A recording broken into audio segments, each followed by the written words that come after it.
que tiene arreglo. Desgraciadamente el siguiente problema que recibimos en la redacción de La Mañana de Andalucía, de fondo no tiene arreglo, porque estamos hablando de una desaparición de hace ya varios años, 2008, en el mar, de un joven, Joaquín Fernández García, conocido como Junior, que, bueno, pues no se sabe si por un naufragio, no se sabe cuál es la causa. El caso sí se sabe que desapareció y sus compañeros, sin embargo, no desaparecieron, y uno de ellos al menos está imputado. Está imputado. Se habla de asesinato, se habla de accidente, se habla de omisión del deber de socorro, y yo te hablo y te quiero presentar a un padre coraje, que es el padre de quien veis, de Joaquín. Enseguida quiero estar con él y escucharlo, porque el problema de este hombre se remonta hace ya 7 años y no encuentra solución. ¿Cómo es posible que haya varios imputados? ¿Qué ocurrió? ¿Qué ocurrió el 11 de septiembre de 2008? Que pase por favor el periodista Manu Álvarez. Buenos días. Manu, ¿qué se sabe? Pues a día de hoy son pocas cosas las que se saben realmente y son muchas las dudas que existen, ¿no? Son muchas las dudas, al menos, las que tiene este padre de Junior, Joaquín. Tiene muchas dudas en torno, sobre todo, a las declaraciones que prestó la única persona que estuvo junto a su hijo en este barco y que es, sin duda, quien debe saber toda la verdad de lo que sucedió. Que está imputado. Y que está imputado, pero en este caso es que está tan solo imputado por denegación de auxilio, algo que al menos el padre de este joven cree insuficiente. Vamos a ver en el mapa, sobreimpresionado en la imagen, vais a ver un gráfico con este mapa de la costa de Almería, o parte de la costa de Almería, en el que tenemos el posible recorrido del barco y dónde fueron localizados tanto el barco como el acompañante. Claro, porque en la declaración del acompañante de Junior, en una primera declaración asegura que iban en una lancha neumática que terminó por hundirse. Luego dijo que era una barca semirrígida y luego ya sí que habló de un pequeño barco de 8 metros de eslora. Pero bien, el sitio donde encuentran a este compañero de Joaquín es este punto número 1, en el que además él dice que él se había lanzado del agua, se había lanzado del barco en el momento en el que ven que su barco queda sin gasolina a la deriva. Entonces, 11 de septiembre de 2008, es encontrado aquí, donde encuentran al compañero de Joaquín a varias millas de la punta de la Polacra, en la costa de Almería. Por cierto, él tenía, por ejemplo, los signos evidentes de estar en la mar mucho rato. ¿Tenía hipotermia? Pues, la verdad es que no, porque esa es una de las incongruencias que denuncia el padre de Junior, Joaquín, que a pesar de declarar haber estado más de 7 horas en el mar, no tenía ningún síntoma de hipotermia. 7 horas en el mar, se supone. Cuando normalmente la esperanza de vida que pueden dar es incluso de 5 horas, y con una grave hipotermia, sin duda. Bueno. El punto número 2. Punto número 2 es el punto en el que encuentran la embarcación, ese pequeño barco de 8 metros de eslora desde el que supuestamente, y según declaraba el compañero de Junior, se habían lanzado al mar. Él es encontrado aquí y, sin embargo, al día siguiente, en el punto número 2, es donde es encontrado el barco. Estos son unos 23 millas, unos 42 kilómetros. Aproximadamente una distancia. ¿Cómo es posible? Claro, aquí surge la pregunta, ¿no? ¿Cómo es posible que él esté aquí, la embarcación tan lejos, él sin hipotermia, 7 horas en la mar? Y teniendo en cuenta además otra cosa, que la marea, el viento y la marejada empujaba en dirección suroeste. Ajá. O sea, que hay una duda más. ¿Cómo a él se le encuentra aquí? La marea empuja en dirección suroeste y, sin embargo, su barco se encuentra en el punto número 2. Si a ti te parece extraño, a Manu y a mí también, imagínate al padre de la víctima, que lleva tantos años luchando. A mi hijo le ocurrió algo. No fue un naufragio, no fue un accidente. Pero es que la extrañeza va a más si te fijas en el punto número 3, Manu. Exactamente. En este punto número 3 es donde Salvamento Marítimo piensa que debió quedarse a la deriva la embarcación para que fuese encontrada al día siguiente en el punto número 2, como decimos, una dirección suroeste de la marea que lo hubiera empujado hasta ahí. Se supone que el abandono de la embarcación por parte del compañero de Joaquín es el punto número 3, el punto número 2 es donde se localiza la embarcación, y el punto número 1, imagínate lo que tuvo que nadar, ¿eh? Toda la distancia se supone que hay. Se tira al agua en el punto número 3 y 40 kilómetros de costa más abajo aparece sin hipotermia el compañero de Joaquín. No tiene sentido. No tiene sentido y no parece humanamente posible, salvo que, y ahí están las hipótesis, y ahí están Claro. las incógnitas del padre, salvo que alguien hubiera trasladado de alguna manera al compañero de Joaquín hasta ese otro punto para simular el accidente. No lo digo yo, aunque interpreto el hecho, lo dice el padre, que está a esta hora con Teresa Núñez en Carboneras, Almería, y la foto que marca su vida, la de su hijo, cuyo misterio sigue sin resolver. Adelante, Tere. Es Joaquín Fernández García, o Junior, como lo conocía su padre y todos sus familiares aquí en Carboneras, y lleva 6 años desaparecido, frente a la angustia de su padre, que quiere reabrir el caso para intentar aclarar la luz, para intentar aclarar este tema y sobre todo para poder comenzar el duelo, porque no entiende cómo hay tantas contradicciones en el caso, después de la declaración del amigo que declaró, después de que desapareciera Junior. Estamos con él, me estaba contando Joaquín, que está sufriendo un día a día, que ya son 6 años intentando hacer justicia con el caso de Junior, y también me estaba diciendo cómo es, que era un niño muy generoso, que era un niño muy cariñoso y que todo lo que tenía lo daba, ¿no, Joaquín? Sí, era tremendamente generoso, o sea, era de los 4 hijos el más cariñoso. Y además generoso, él siempre todo lo que tenía lo daba, nunca tenía un no por respuesta. Súper confiado en todo el mundo, nunca nadie era malo, nadie tenía maldad en nada. Bueno, era sensible, muy sensible. Joaquín, buenos días o buenas tardes, hola. soy Fernando. Un padre es el que ejerce de padre, una madre es la que ejerce de madre. Tú no eres el padre biológico de Joaquín, No. En cualquier caso tú eres su padre. Coraje además, en una lucha que de momento no tiene respuesta y que yo quisiera, aunque el dolor sea importante, pero para que todos nos situemos y la opinión pública tenga todos los datos, quisiera que nos lo describieras en primera persona. ¿Qué pasó y según tú qué pudo ocurrir el 11 de septiembre de 2008 con tu hijo, Joaquín? Bueno, lo que pasó no lo sabemos, es la lucha de 6 años, porque nosotros no podemos saber qué pasó. A quien le corresponde saber lo que pasó es a quien investiga, a quien tiene el deber o, digamos así, la obligación de cumplir con ese trabajo de investigación. Las hipótesis son muchas, lo que sí sabemos son las mentiras, lo que sí sabemos es todo lo que no puede ser, lo que es irreal, y no porque sean fantasías de un padre desesperado o de una familia irracional, sino son las pruebas que están encima de la mesa, que son pruebas irrefutables, en las cuales, bueno, hay 3 formas que declara esta persona de morir mi hijo en 24 horas, 3 formas distintas. ¿A qué te refieres? Un barco no puede.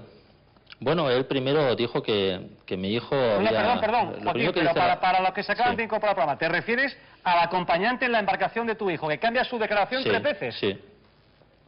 Sí, en todo. O sea, la primera parte en 24 horas pasó. Lo primero que dice al Salvamento Marítimo, a la Guardia Civil del Mar, es que era una neumática que se había hundido hacía como 7 horas y media, 8 horas, y que mi hijo lo había visto hasta hacía poco más de 20 minutos, que las olas lo estaban alejando uno del otro y que de golpe y porrazo ya dejó de verlo. Era en plan peliculero, porque además no había oleaje. La segunda versión, que da al cabo de muy pocas horas, es que mi hijo estaba tiritando de frío, que lo cogió en brazos para darle calor, que lo estuvo manteniendo así hasta que mi hijo se murió en sus brazos y entonces lo soltó. La tercera versión, que da dentro de las mismas 24 horas, es que mi hijo estaba a pocos metros suyos, que empezó a chapotear, a dar brincos, o sea, a manotear, como decimos nosotros, compulsivamente, y de repente se hundió. O sea, bueno, eso fueron 3 versiones distintas. Un segundito, porque a mí es que esto me llama mucho la atención, esto de los cambios de versiones. No estoy comparando, lo que pasa que tenemos todos memoria por tantos casos. Uno recuerda el caso de Carcaño, ¿no? El caso de Marta del Castillo, que cambia de versión todas las veces que le parece. Y esto no es sí. Rafa, punible de alguna manera. O sea, una persona puede cambiar imputada de versión las veces que considere. Pues sí, Fernando, efectivamente así ocurre, es decir, uno puede cambiar su declaración tantas veces como, te voy a decir como guste o como quiera, pero en este caso pues está claro que el juez va a tener en cuenta, va a valorar ese cambio de declaración que ha hecho. Pero es verdad que al final la última declaración y en la que se ratifica en sede judicial es la que cuenta. Entonces, ¿puede cambiar la declaración? Sí, puede cambiar la declaración. ¿El juez la va a tener en cuenta? Pues probablemente va a ser uno de los hechos, junto con otros indicios o evidencias, los que van a determinar al final si el juez considera que ha quedado acreditado que se ha constituido. Pero el hecho de que una persona cambie la declaración 3 veces en 24 horas, ¿no le dice a un juez que ninguna de las 3 puede ser la fiable? Lo que le dice al juez, el hecho de que una persona cambie la declaración 3 veces, que la ha cambiado 3 veces. A partir de ahí, él se forma su juicio de valor junto con otras evidencias. Pero tiene que haber una interpretación. Es decir, en la primera las olas le separaban, en la segunda se murió en sus brazos y en la tercera, vete tú a saber que entonces ninguna de las 3 es verdadera. No, sí, la que cuenta, que sea o no verdadera, eso es independiente y eso lo valorará su señoría. Pero la que cuenta a efectos jurídicos es la última, es la que se ratifica en sede judicial. Entonces ese es el problema muchas veces que tenemos, ¿no? ¿Pero se ha ratificado 3 veces? No, ha declarado. Ha declarado 3 veces. Y se ha ratificado una. Seguramente esas 3 declaraciones no se realizaron en sede judicial. Seguramente la primera de ellas se realizaría en dependencias policiales y posteriormente en sede judicial. La declaración que realmente va a tener valor es la que se haga en el juicio oral, ¿vale? Si es verdad o no, nunca lo vamos a poder saber. ¿Eso cómo se va a constatar? Pues con otros indicios, con otras pruebas periféricas que se haya podido tomar en el barco. Joaquín, perdona, Asunción, Joaquín, ¿cómo es posible? ¿Cómo defiende el compañero en la embarcación de tu hijo que estuvo 7 horas en el mar y sin sufrir hipotermia, por ejemplo? No lo defiende.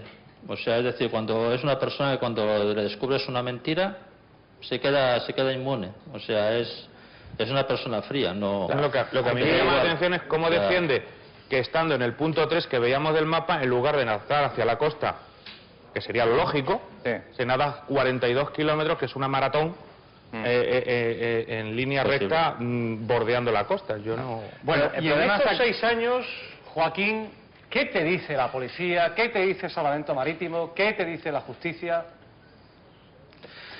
Bueno, Salvamento Marítimo cumplió su trabajo, que hizo un gran trabajo en su momento, en los primeros días, y facilitó todos los datos, facilitó incluso el procedimiento de hacer la inversa, que es donde tenía que estar ese barco para que fuera encontrado en este sitio, que es totalmente al contrario de donde sucedió. Por lo tanto, Salvamento Marítimo hizo todo su trabajo junto con la Guardia Civil del Mar, ¿no?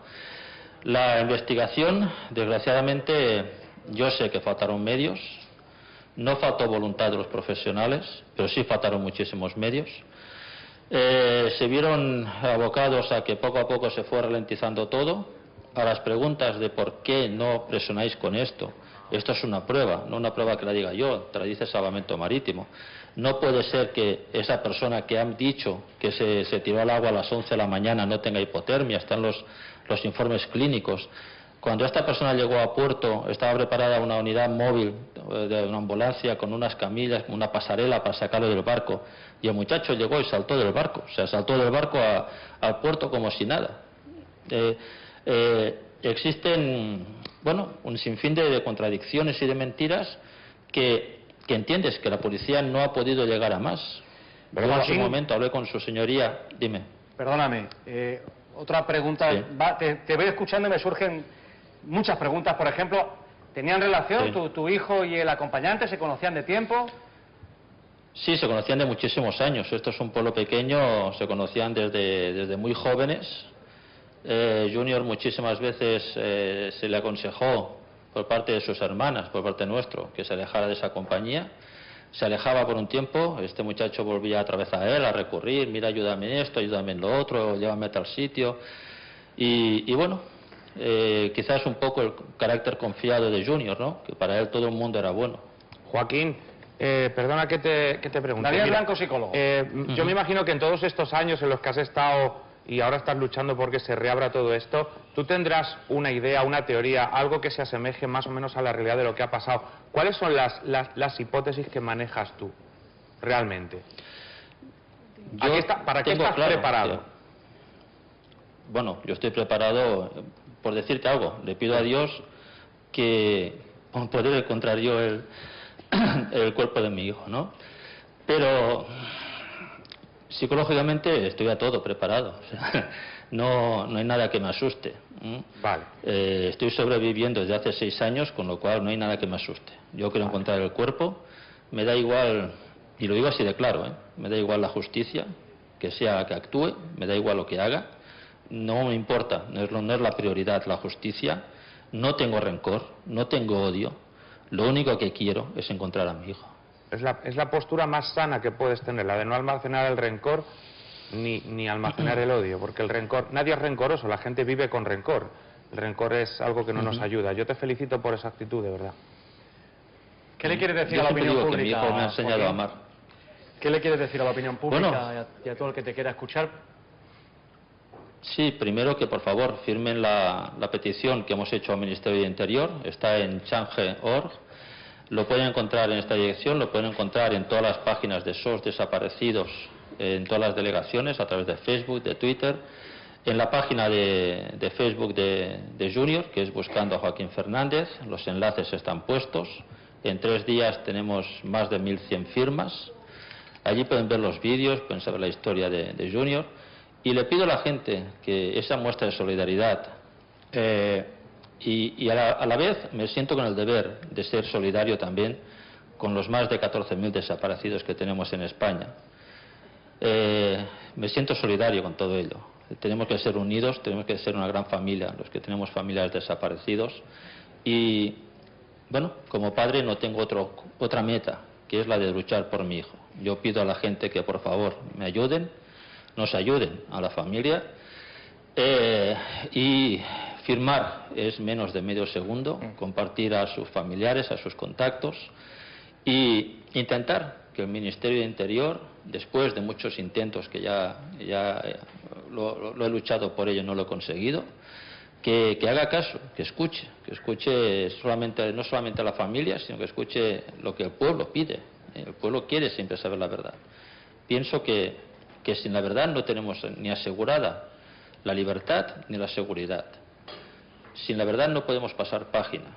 Sin las respuestas a cómo, cuándo y dónde, es imposible descansar ni cerrar un capítulo. Esa es cómo vivimos las familias de desaparecidos, ¿no? Por mi parte seguiré en la lucha. O sea, ni me callaré ni pararé. O sea, mi prioridad es Junior, es saber la verdad, porque es la única forma de poder encontrar el cuerpo de mi hijo. Hay que decir, Manu, que Joaquín es, además, hablaba de 14.000 desaparecidos, responsable, tiene toda la autoridad moral para hablar como padre, pero es que además habla por los miles de desaparecidos. 14.000 desaparecidos, como él ha apuntado en España, además, a raíz de la desaparición de Junior, inicia una pelea por su hijo Te pregunto y por todos los es desaparecidos. presidente. Exactamente, es presidente de la asociación SOS Desaparecidos, que se hace eco de todos los desaparecidos de España, otro más, su hijo, pero bueno, decirte, Fernando, que no le causa a él el tener a un hijo desaparecido. Él no utiliza su plataforma de SOS Desaparecidos para buscar prioritariamente a su hijo, ni mucho menos. No es cuando le preguntan por SOS Desaparecidos, él no dice, bueno, mi hijo, mira, vamos a contar la historia de mi hijo, vamos a intentar ayudar para que los cuerpos y fuerzas de seguridad del Estado inviertan más medios en localizar a mi hijo a través de estas pistas que tenemos, sino que él lo mantiene totalmente al margen. Una cosa es la búsqueda de Junior y otra cosa es SOS Desaparecidos a través de esta plataforma. Es alguien que ayuda a los demás y que hoy recibe de alguna forma la ayuda, aunque sea de modo de escucha de todos los ciudadanos. Yo quiero rendir homenaje a tu hijo, Joaquín. ¿Cómo era Joaquín? Bueno, era un muchacho lleno de vida, de proyectos, tenía 23 años, siempre desde pequeño fue travieso, pero era el más inocente de todos, el más cariñoso de todos. Hay tres hermanas, pero él era el más cariñoso, el más sensible, el que todo lo daba. Él, si tenía dinero, compraba chuches para su sobrina, entonces tenía muy pocos añitos. Y una persona que nunca tenía un no, O sea, él venía a trabajar y veía a un vecino que estaba haciendo cualquier cosa y decía, oye, voy, si quieres te ayudo, ¿no? Yo siempre le decía que era demasiado confiado, ¿no? Creía demasiado en la gente, creía demasiado en los amigos. Para él nadie tenía maldad, nadie era mala persona. Nunca tuvo una mala palabra con nosotros, ni con nadie del pueblo. Era un muchacho que, si algún error se cometía, cualquier cosa, pues podías dialogar perfectamente. Agachaba la cabeza, pero jamás tuve yo una discusión con una mala palabra con él. Él tenía muchísima confianza conmigo. Y yo muchas veces digo que debo maldecir la vida porque no me dio la oportunidad de estar ahí, ¿no? Eso es tremendo. Joaquín, por supuesto que tu llamamiento y tu mensaje y tu emoción no caen en saco roto en esta ventana abierta a la vida que es la mañana de Andalucía. La mañana tiene arreglo y para que tenga arreglo debe haber reparación, debe haber justicia y en esa causa te vamos a ayudar las veces que tú consideres que debe ser escuchado. Por lo pronto este aplauso es para ti por tu lucha, para toda la familia de los desaparecidos y en memoria, por supuesto, de tu Joaquín.